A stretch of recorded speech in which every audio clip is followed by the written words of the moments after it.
So as I was trying to get my introduction for this message together, some of you, I might have mentioned this before, that the intro is usually one of the last things I write. I write the message, I figure out what I'm talking about, and then I try to find an introduction that goes before it. And I actually had what I thought was a great idea. I remembered something that I had read in a book maybe 3-4 years ago about all of the pomp, all of the ceremony, and it described it in detail, and I think it was about the Holy Roman Emperor in the late Middle Ages.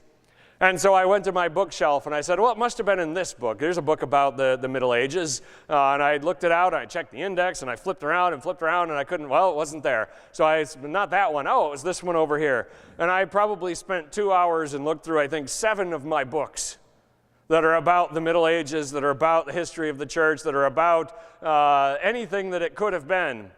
And I couldn't find it anywhere. So it was a great anecdote, and I think it was a perfect introduction to this message, but I have no idea where I read it, and now it's gone. It'll come to me eventually. I'll find it in one of my books when I'm rereading them. So in light of that, you get my second choice, and my fallback position, as you know, when I'm thinking of an analogy, a metaphor, a connection, is the Lord of the Rings. It's just the way it is. So you could have had something you'd never heard of before, but instead you get the Lord of the Rings. And that is a connection to our Palm Sunday message because there are kings in the story. And 2 kings in particular have very different personalities and trajectories in Tolkien's story. The first is a dwarf named Thorin Oakenshield. He is actually the heir of a kingdom called Erebor. It's the kingdom under the mountain. Unfortunately for him, in his grandfather's day, their kingdom was destroyed by the dragon Smaug, and they were driven out into exile. And through his father's life, Thorin was a young man when that happened, and through his whole life, he's got bitterness, he's got anger, he's dealing with his pride that has been wounded because he's a king in exile. He doesn't have anything. He doesn't have his throne. He doesn't have his gold. He doesn't have anything that he is due. And after the events of the Book of the Hobbit, he finally returns to his kingdom. And instead of being generous, instead of being wise, he is full of greed. And he tries to double cross, and he makes new enemies, and the whole thing goes sideways because his attitude when he was a king in exile was horrible. At the end of the battle there, he dies not ever having sat upon his throne, not ever having recovered the Arkenstone, the heirloom of his house. And at the very end of his life, he repents and he sees the waste of his ways. Contrast him with the more famous king, and that's, of course, Aragorn, the heir of the throne of Gondor, who is also a king in exile. He is not raised upon the throne, and he lives most of his life as a wandering ranger, not enjoying any of the trappings of the throne that's supposed to be his. And when he comes to Minas Tirith, to the capital city of the kingdom where he's supposed to be the king, and he fights a great battle there and they're victorious, rather than entering into the city and saying, look, your king has returned, he does not do so. He instead comes into the city wearing a cloak. He goes to where the houses of healing are, and he brings Merry and Éowyn and Faramir back from near death because he has the power to heal as a king. And then he sneaks back out of the city and goes and lives in a tent. He refuses to have the trappings of power when the war is not yet won. And he waits until Sauron is defeated to have his coronation. Very different attitudes. Let's see which one of those two Jesus' attitude is closer to. Has he got the attitude of Thorin that I should be sitting on the throne, what's due me? Or does he have the attitude of Aragorn, I'm just serving the cause, and when we're victorious, we can talk about it? Let's look at the Gospel of Luke, chapter 19. We're just going to look at 37 through 40. So starting in 37, it says, when he came near the place where the road goes down to the Mount of Olives, the whole crowd of disciples began to joyfully praise God in loud voices for all the miracles they had seen. So this is taking place somewhere between AD 30 and 33, depending on when we figure out the date for the crucifixion. At Passover, Jesus and his disciples have arrived in Jerusalem to celebrate the Passover, something they've done before, something that lots and lots of pilgrims have come to Jerusalem to celebrate the Passover. The city is full to bursting with people. And Jesus has already sent two of his disciples to go on ahead and bring back that donkey for him to ride into the city. As we looked at our opening scripture from the prophet Zechariah, that is the fulfillment of Scripture, that the heir of David would return on a donkey. And so here he approaches the city, and this whole crowd of disciples begin to rejoice. We don't normally think of the disciples as a whole crowd, right? There's 12 of them in our mind, and we know about Peter and James and John and a little bit about Matthew and a couple others. The other ones we have a hard time even remembering their names, but we don't think of it as a whole crowd.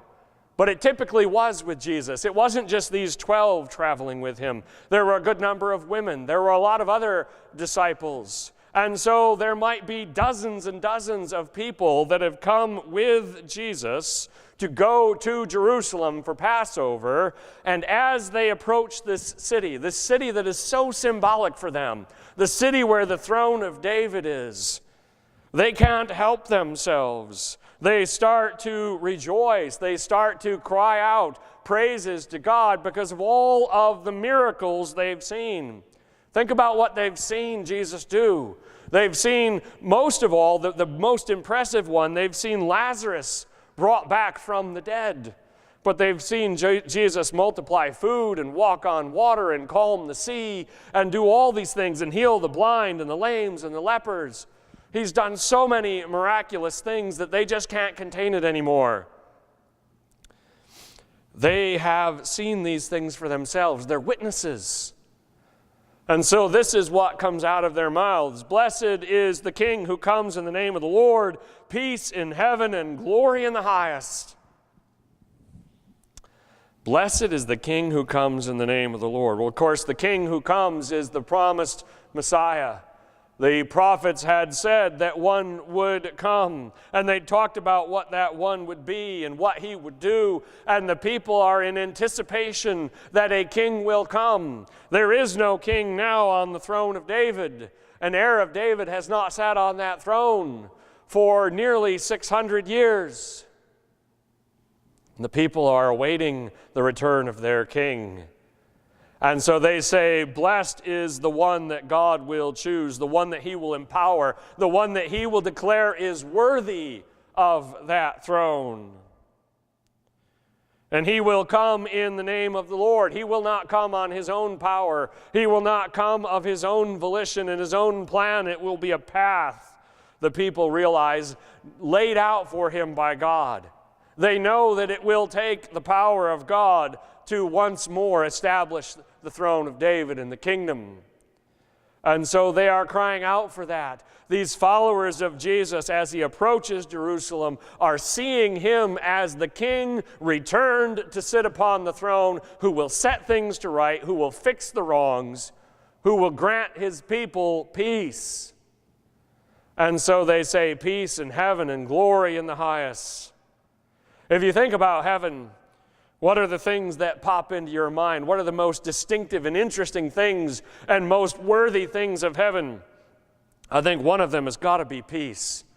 It is a place completely free of turmoil, of loss, of regret, of anger, of jealousy, of all of the things that cause conflict between ourselves, between human beings. Heaven doesn't have any of that. We don't even know what that would be like. We don't know what it would be like to live in harmony with all of those around us. And the other thing that heaven has that no place else has is the glory of God.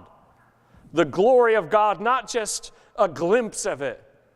Like when Moses saw a moment of the glory of God, when he was able to sort of come into God's presence, or when the high priest would enter into the Holy of Holies for just a moment, but the glory of God overwhelming heaven, the glory of God all throughout it, just as part and parcel.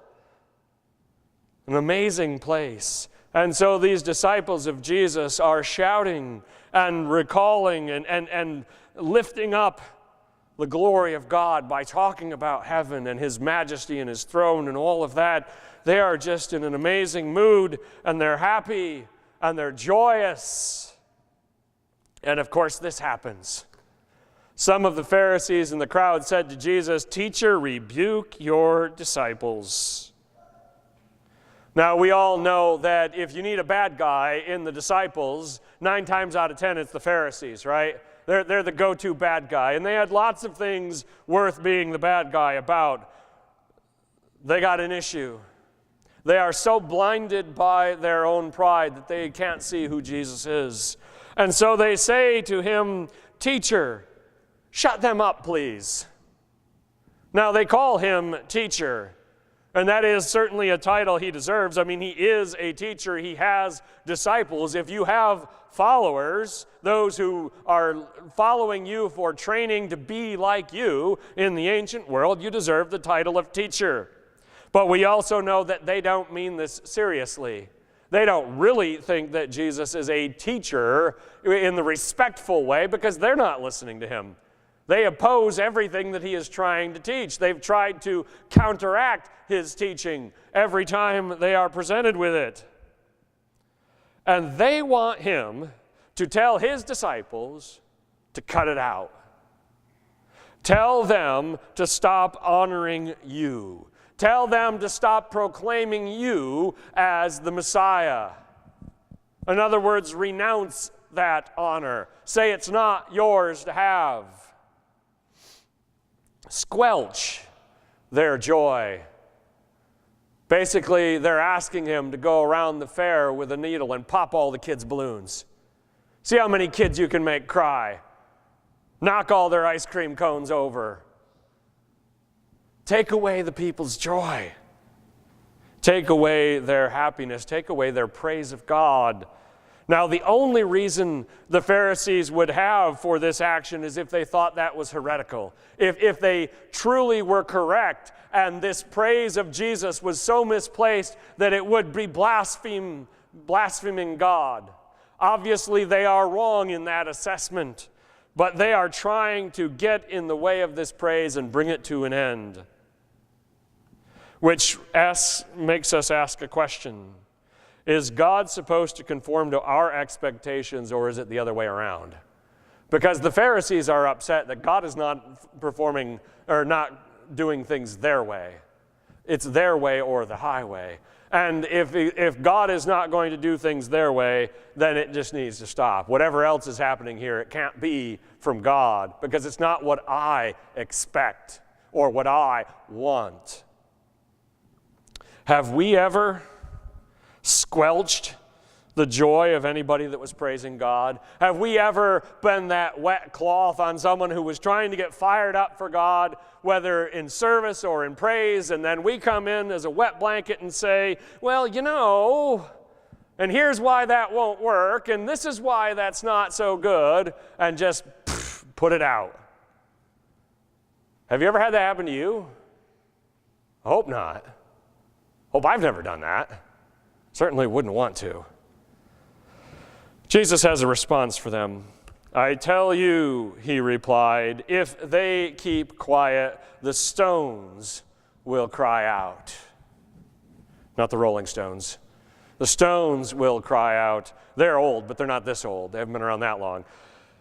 Jesus says, yeah, not going to happen.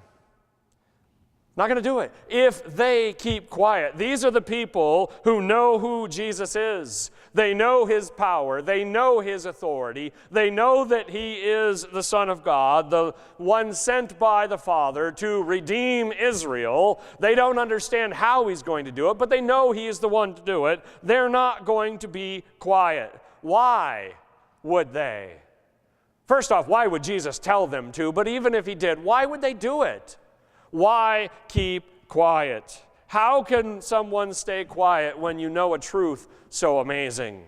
When you know something so powerful and important for other people, how could you keep it to yourself? Well, let's stop and think about that. How do we keep quiet What is it that shuts our mouths, that keeps us from sharing what we know about Jesus? A couple of personal questions. How do those who know you know that you know Jesus? I'm hoping that they do know that you know Jesus. But if they do know that you know Jesus, how do they know that? Did we follow that? How do they know that? How do they know that about you, that you are a follower, a disciple, a child of God? What have you said to those who know you about Jesus of Nazareth? Anything? Something useful? Something helpful? Something true, I hope? What have we said to those who know us about the one in whom our trust is placed? Or have we been kept quiet? Have we chosen to remain silent? Have we kept the news to ourselves? We need two very important things. Number one, we need a willingness to share that good news. The disciples that were following Jesus into Jerusalem, they could not help themselves. They didn't really care who was listening. They just shared this news that the Messiah was coming. We need a willingness to do so, and we need the wisdom to do it in the right way, at the right time, to the right people. What is the effective way? What is the most wise way to share the gospel? How do we go about it? These are important questions for us that we must continue to face. Because if we do not, the stones will cry out.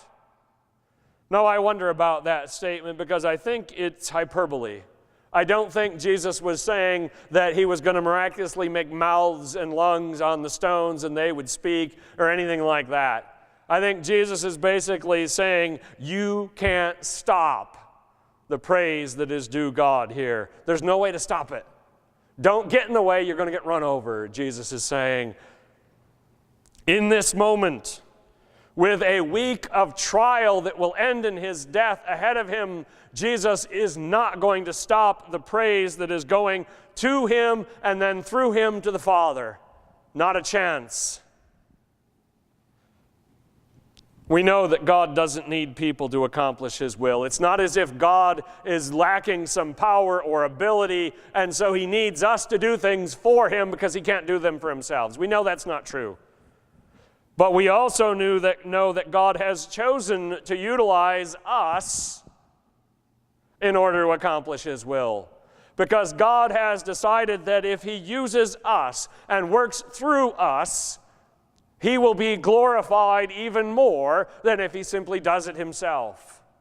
And so he has chosen the path of his greatest glory, and he has chosen the path of working through us in order to make his praise known. So I want to stop for a minute at the end here, and I've been doing this quite a bit lately. I'm not sure where it started from, but I've done that. I want to step back from the text and think. Think about our situation. Think about our congregation. Think about our worship here. Is our worship that we bring, typically on Sunday morning, typically at the start of the service and a little bit at the end, is that worship sufficient? Is it what is due God? Are we doing enough? Are we doing it right? Are we doing it well? How are we praising God, and how are we doing at it? Do you ever stop to think about that? You ever step back from our church service and say, are we doing a good job? Am I doing what I should be doing? Some of it is our design and our choices and what we choose to do, but some of it is also what we individually bring to it. And I don't necessarily mean singing loudly, but I mean, where is your heart? Where is your enthusiasm? Where is your mind when we are praising God? When we are singing the songs, are you here with us? Or are you worried about what you got to do Monday morning? Are you here with us? Or are you sitting there thinking, I don't like this song. Why did he pick this song again? I try to rotate them. We don't do them repeat too much. And if you don't like that song, let me know. But that you might either hear too bad or, oh no, we won't do that one again. But we'll think about it. So rather than just talk about us, let me step back from this even further. Let me think about this personally. Because I have felt for many years, really, that this is, if I'm going to rank them, the weakest part of my ministry, of me personally as a Christian. I think the easiest thing for me, by far, is to give and take preaching and teaching. Words, ideas, talking to people, that's easy. I don't have any issue at all with talking to people, fellowshipping with people, giving them a hug, shaking their hand. That's easy. That comes natural. And I think prayer, at least the public prayer that we do here, I just say the words that keep coming to me. It's not a lot of effort. It's not a lot of planning and forethought. It works. But the praise and the worship is the one that takes the most thought. And I don't know what that is. Some of that is personality. Some of that's just me. I'm more laid back. I'm not the emotional, right out there guy that some praise and worship leaders are. You know the type, right? And you're just like, whoa, this guy's got something going there emotionally, that stage presence in terms of the music. Some of it is perhaps priorities. Maybe just not thinking about it as often or not emphasizing it as much. I don't know. And some of it is just skills. I can lead music, I can sing, but just, I actually think about that from time to time when we're doing the praise courses. Should I say something between this one and that one? What could I do to help people get more enthusiasm for this song? How could I do that? But then I think to myself, I don't know. And then today we did the song that actually has the clapping in it. And I was like, oi, we're struggling, are we not? You all knew where it was, but I heard like 3 people trying. Some of you don't want to miss the beat. Some of you just don't clap in church. I feel the same way. I've been in some churches where people raise their hands. We even have songs where we sing, I lift my hands to you, and I'm like, oh, dude, I don't know. I don't do that. Because I don't want to do what's phony. And so this is the stuff that we need to be thinking about. I'm not going to give you answers this morning. I want you to think as an individual and as a congregation that you are a part of, what can we improve in our worship? How can we do a better job? How can we bring more heart, more spirit, more joy to our worship? Willing to listen. If your thought is replace the bass in the choir, we just don't like him, I can't help you much there. There's only one of us. That's just me. Willing to entertain a second bass. Someone else could sing right here next to me in the choir. So as we come here on Palm Sunday, we remember the praise that was given to Jesus 2,000 years ago. Let us think about our praise and what we are lifting to God now and how we are doing. Are we being quiet? Are we crying out? 2 thoughts to hold on to as we walk away from this message. Number 1, don't try to contain the joy of God's people when they're praising Him. It will not work. Just join in. Don't be the one that says you're not playing right. Clara does that now. If you want to play, no, that's not the right way. And she's going to do that more. Some people are just like that. You're not playing the right way. You're not having fun the right way. Don't do that when people are trying to praise God. And then secondly, we know for certainty that God will indeed be praised. This cannot be stopped. God has ordained and made His will known that He will be praised. The only question that remains in our day and historically is, who will be on the side of those that offer up praise to God in the highest? Who will lift up the name of God and who will refuse? Because it will happen.